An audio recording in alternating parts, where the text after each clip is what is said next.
बिल्कुल ठीक है। प्रशांत सर, आप कुछ टिप्पणी कर रहे थे, बताइए। हाँ बिल्कुल, मैं आपसे बताना चाह रहा था कि हाल ही में एक मामला प्रकाश में भी आया हुआ है कि हमारे यहाँ पे देश में एक बहुत ही जो लॉ के क्लैट के एग्जामिनेशन होते हैं उसके एंट्रेंस के लिए एक प्रख्यात कोचिंग है जिसका मटेरियल उनके स्टूडेंट को दिया गया। और उस मटेरियल जो स्टूडेंट में दिया गया उसमें जो तथ्य हैं वो तथ्य एकदम से गलत लिखे हुए हैं, चाहे वो जीएस पे हो या सब्जेक्टिव हो। इसके अलावा स्पेलिंग मिस्टेक्स काफी है उस चीज में। अब जो लोग उस जो पब्लिकेशंस उसने किए हैं और इनफैक्ट की अपना पब्लिसिटी की है उसके दम के आधार पे ही लोग इसको चुनते हैं कि ये नंबर 1 है, नंबर 2 है। उसमें इतनी गलतियां हैं उनके सब्जेक्ट मटेरियल में और जो कि बच्चे पढ़ रहे हैं। अब ऐसे बच्चों का तो भला नहीं हो सकता है। तो एक प्रकार से हमारे यहाँ पे किसी भी प्रकार की एजुकेशन में कोई समिति नहीं बनी है कि जो कि वो मटेरियल प्रोवाइड करा रहे हैं या क्या कंट्रोल कर रहे हैं, बच्चों को क्या ज्ञान दे रहे हैं, क्योंकि बच्चे को तो नहीं मालूम है कि इसकी स्पेलिंग क्या है या हमें जो तथ्य पेश किया जा रहा है वो गलत है या सही है, वो तो वही याद कर लेते हैं। तो ऐसे में कोई एक बोर्ड होना चाहिए कि जो कि वो आप पब्लिश करते हैं तो मटेरियल को चेक करें फिर बच्चों को दिया जा सके। तो इसमें तो कोई भी अपना कोई भी दे रहा है और ऐसा भी नहीं है कोई छोटी मोटी उसकी रेपुटेशन है। कहते हैं कि इंडिया में उसकी अच्छी रेपुटेशन कोचिंग संस्थाओं की जो कि लॉ या क्लैट के एग्जामिनेशन के लिए अपने आप को अव्वल समझती है और इतनी बड़ी भूल कर रही है संस्था, शासन का इस पर कंट्रोल भी नहीं है या हम कुछ कर भी नहीं सकते। तो अभिभावक जो जागरूक नहीं है वो वो बच्चों को कहाँ लेके जाएं, बिल्कुल ठीक है, स्तर पे इसकी जांच कर सकते। बिल्कुल ठीक है। प्रवीण शर्मा सर, जी बिल्कुल ठीक है। प्रवीण शर्मा सर, मैं आपसे जानना चाहूंगा कि एक अनुमान के मुताबिक एक रिपोर्ट कहती है कि करीब अभी तक जो कोचिंग का जो मार्केट सजा हुआ है वो साल के हिसाब से 58,000 करोड़ का है और उम्मीद ये भी जताई जा रही है कि साल 2028 तक कम से कम नहीं इसके 1,34,000 करोड़ होने की संभावना है। इसका मतलब ये है कि ये कुल मिलाकर एक बाजार है, एक व्यवसाय है जो दिन ब दिन बढ़ता जा रहा है। लेकिन सवाल असली ये है कि हमको ये जो महंगी पढ़ाई है इससे आजादी कब मिलेगी, कोचिंग कल्चर से हमको मुक्ति कब मिलेगी? क्या ऐसा नहीं हो सकता कि सरकारी स्कूलों में वो बुनियादी सुविधाएं दी जाए ताकि बच्चों का स्टैंडर्ड और बढ़ सके? प्रवीण शर्मा सर,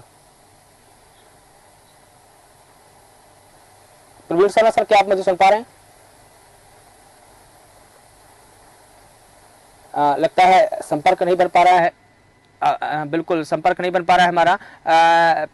प्रशांत शर्मा सर, मैं आप ही से ये सवाल का जवाब जान लेता हूं कि जो जैसा कि मैंने बताया कि एक रिपोर्ट कहती है कि 58,000 करोड़ का बाजार सजा हुआ है और 2028 तक इसके 1,34,000 करोड़ होने की संभावना है। उसका मतलब यह है कि ये पूरा व्यवसाय है, ये कोचिंग तो कम है लेकिन व्यवसाय ज्यादा है और जब व्यवसाय बढ़ रहा है तो कहीं ना कहीं हमारी ही जेब कट रही है इससे। 52 करोड़ जो आपने फिगर बताया है ये हमारे उन संस्थाओं को, हमने मुख्य संस्थाओं को लिया गया है। इसमें सिर्फ 30 से 40% कोचिंग का ही फिगर लिया गया है। बिल्कुल बिल्कुल। ऐसे इसमें हमारे 60% से की जो संस्था है जो कि कहीं रजिस्टर्ड ही नहीं है, बिल्कुल, जिनका की नाम निशान नहीं है शासन के पास में लिस्ट में, जिन्होंने अपने आप को इनरोल कराया है, उनका फिगर है। बिल्कुल। तो हम ये फिगर तो बहुत कहीं ज्यादा ही उसमें पहुंच चुका है, करोड़ों की स्थिति में पहुंच चुकी है, बिल्कुल।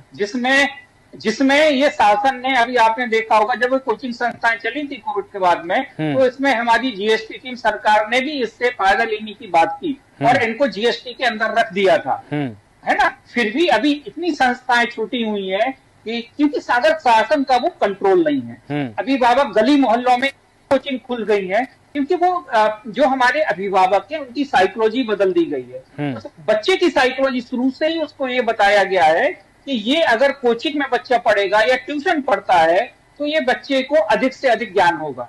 इसमें क्या होता है कि आपको बताऊं, शासन तंत्र में जितनी भी इंटेलिजेंट टीचर होते हैं उनको कहीं ना कहीं शासकीय सर्विस में मिल जाते हैं, वो शिक्षक उसमें आ जाते हैं, परंतु जैसे ही शिक्षा तंत्र में पहुंचते हैं वो अपनी कहीं जवाबदारियों को निभाना भूल जाते हैं कि उनको क्या पढ़ाना है क्या नहीं पढ़ाना है। तो उस चीज का जो फायदा हमारे निजी संस्थान इस चीज को लेते हैं, क्योंकि एक बार शासन में की नौकरी में जाने के बाद में आप एक सर्वे कर लीजिए उस चीज में कि हमारे कितने शिक्षक ऐसे हैं कि जो कि समय पे विद्यालय पहुंच रहे हैं, कितने ऐसे शिक्षक हैं कि जो कि अपना समय पे निर्धारित कोर्स पढ़ा रहे हैं, कितने ऐसे अधिकारी हैं कि जो कि मंथली रूप से इन शिक्षा इसमें भ्रमण करते हैं। आप ये देखिए कि हमारी चाहे मंत्रीगण हो, हमारे उच्च अधिकारी हो, कितने ऐसे हैं कि जो इन शिक्षक संस्थानों में भ्रमण करते हैं? नहीं कर हम पाते, ऐसी बिल्कुल कई सर। संस्थाएं बिल्कुल। हम कई संस्थाएं ऐसी बता देंगे जिसमें अभी तक अधिकारियों का भ्रमण नहीं हुआ है। नहीं हुआ है। उस चीज में अधिकारियों का भ्रमण नहीं हुआ है तो किसका कंट्रोल होगा उसमें? बिल्कुल। जो मर्जी वहां पे हम तो शिक्षकों की, अध्यापकों की होगी वही चलेगा। बिल्कुल ठीक है। और नेता मंत्री की अगर हम बात ही छोड़ दें, लेकिन जिन लोगों के लिए इसकी रिस्पॉन्सिबिलिटी है, जैसे कि शिक्षा विभाग, जैसा कि आपने भी कहा कि जो अधिकारी है वो ही नहीं जा पा रहा है, लेकिन जिन लोगों की रिस्पॉन्सिबिलिटी है, जिनको मोटी तनख्वाह मिल रही है, वो ही नहीं जा पा रहे हैं, तो ये पुराना ढंढा कैसे बदलेगा? धनंजय सिंह चौहान सर, मैं आपसे ये जानना चाहूंगा कि इस कहीं ना कहीं ये कोचिंग कल्चर का जो जिम्मेदार है वो प्रशासन